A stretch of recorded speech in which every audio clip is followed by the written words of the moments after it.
જામનગરમાં ગણેશજીના અનોખા ભક્ત રહે છે, જેઓએ 35 વર્ષથી ગણેશજીની મૂર્તિનો સંગ્રહ કર્યો છે। અત્યાર સુધીમાં તેઓએ 800 જેટલી ગણપતિજીની મૂર્તિનો સંગ્રહ કર્યો છે। એટલું જ નહીં, તેમણે પોતાના ઘરે એક અલગ હોલ બનાવ્યો છે, જેમાં ભગવાન ગણપતિજીનું સ્થાપન કર્યું છે। તેઓ કહે છે કે વિસર્જનમાં હું નથી માનતો અને ભગવાન ગણેશજી પ્રત્યે મને અનોખી શ્રદ્ધા છે। ત્યારે શું કહી રહ્યા છે, જાણો અબ તકના આ ખાસ અહેવાલમાં। દિલીપભાઈએ અબ તક સાથેની વાતચીતમાં જણાવ્યું હતું કે જ્યાં પણ તેઓ જાય છે ત્યાં તેઓને ભગવાન ગણેશજીની મૂર્તિ પસંદ હોય તે મૂર્તિ તેઓ ખરીદે છે અને ત્યારબાદ તેમના ઘરમાં રાખે છે। વધુમાં તેમની પાસે વિદેશની પણ મૂર્તિઓ છે, કારણ કે વિદેશમાં તેના મિત્રો અને સગા સંબંધીઓ જે જાય છે તેઓ દિલીપભાઈ માટે ગણેશજીની યુનિક મૂર્તિઓ લઈને આવે છે।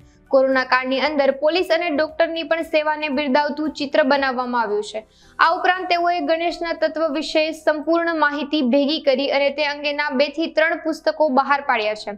હાલ તેમને ત્યાં ચાંદીના, વુડનના, વિદેશી ચલણના પણ ગણપતિજીની મૂર્તિઓનો સંગ્રહ છે।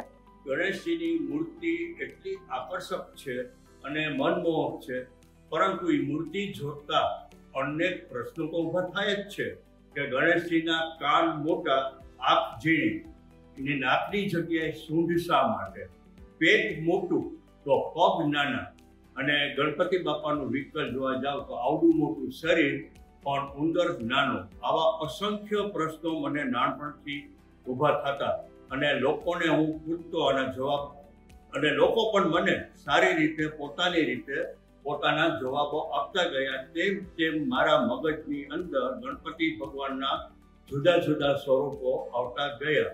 હવે જો હું કલેક્શનની વાત કરું તો શરૂઆતમાં મારી પાસે સાદા ગણપતિ પણ આકર્ષક તો ભેગા થયેલા, પરંતુ બજારમાં જેમ જેમ નવી નવી મૂર્તિઓ આવતી ગઈ એમ કલેક્શન વધતું ગયું। આ તો એવી વાત થઈ કે મેં તો ચલાતા એક ही ગણપતિ લેકે, પણ ગણપતિ આગે આગે વધતા ગયા और કલેક્શન વધતા ગયા।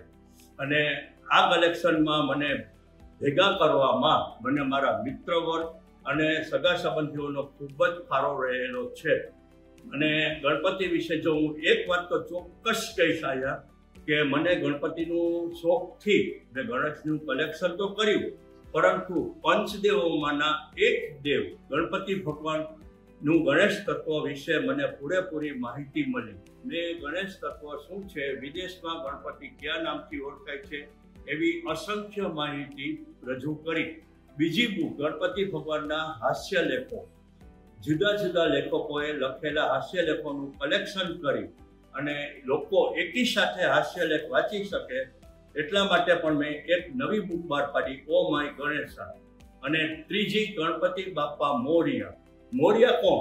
મોરિયા વિશે ઘણા પ્રશ્નો ઊભા થયા હતા અને મોરિયા વિશે પૂના ચિચવર જઈ એના આશ્રમમાંથી માહિતી લઈ અને એ બુક પણ બહાર પાડી મેં, અને કલેક્શન આ રીતે મારું વધતું જ ગયું। આજે ફળ સ્વરૂપે મારી પાસે 800 મૂર્તિ ગણપતિની છે અને કિચન, ફોટોગ્રાફ, બુક, એવી અસંખ્ય વસ્તુ કે મારા ઘરે તમે કોઈ પણ વસ્તુ જોશો એમાં તમને ગણેશજીનું ચિત્ર અંકિત થયેલું દેખાશે। અને આ રીતે મેં 3000 વસ્તુનું ગણપતિનું કલેક્શન થયેલ છે।